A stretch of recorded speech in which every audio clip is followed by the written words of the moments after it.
कह रहा है कि हम ये विषय भोगे, बहुत जोर से कह रहा है। अब वो इतना कह रहा है कि अब भजन की तरफ लग ही नहीं रहा, केवल वो विषय भोग की तरफ रहे। अब हमको उसे विषय भोग नहीं देना। राधा राधा राधा वो पागल सा बना देगा। अब वो चाहिए ही, मतलब जिसने रोका उसकी बात कह रहा हूं।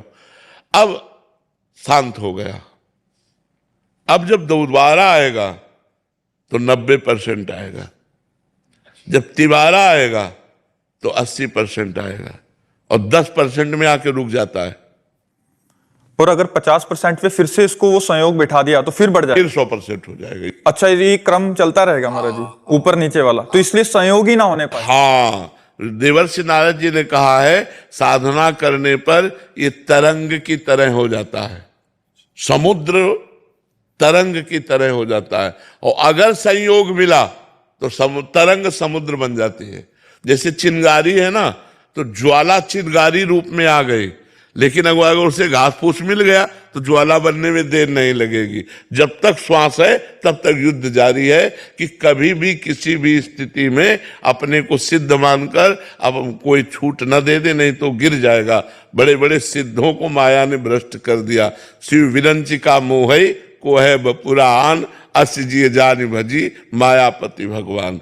इसलिए सदैव सावधान होकर भजन मार्ग में आगे बढ़ते जाना चाहिए। फिर से एक क्लियर के लिए पूछ रहा हूँ, क्या 10% से फिर 100 हो जाता? इसीलिए कहता हूं कि घटते घटते आता है और 10% में रुक जाता है, और वो 10% तब समाप्त होता है जब भगवत साक्षात्कार हो जाता है। और जब भगवत साक्षात्कार हो जाता है फिर काम खत्म हो जाता है। फिर तो जैसे भुने हुए चने में आप चाहे जितना दाना वो पानी खाद लगाओ, अंकुरण नहीं हो सकता।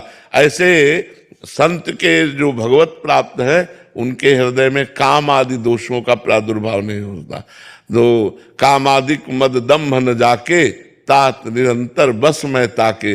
भगवान कहते हैं जिसके काम नहीं है, अहंकार नहीं है, दम्भ नहीं है, ऐसे संतों के मैं अधीन होता हूं। तात निरंतर बस में ताके, कामादिक मद दम्भ न जाके तात निरंतर बस में ताके। ये बहुत बड़ा अनंत जन्मों से भटकाव मिटाने का हमें अवसर मिला है। ये लड़ाई लड़ रहे हो ना, आपकी लिफ्ट चल रही है।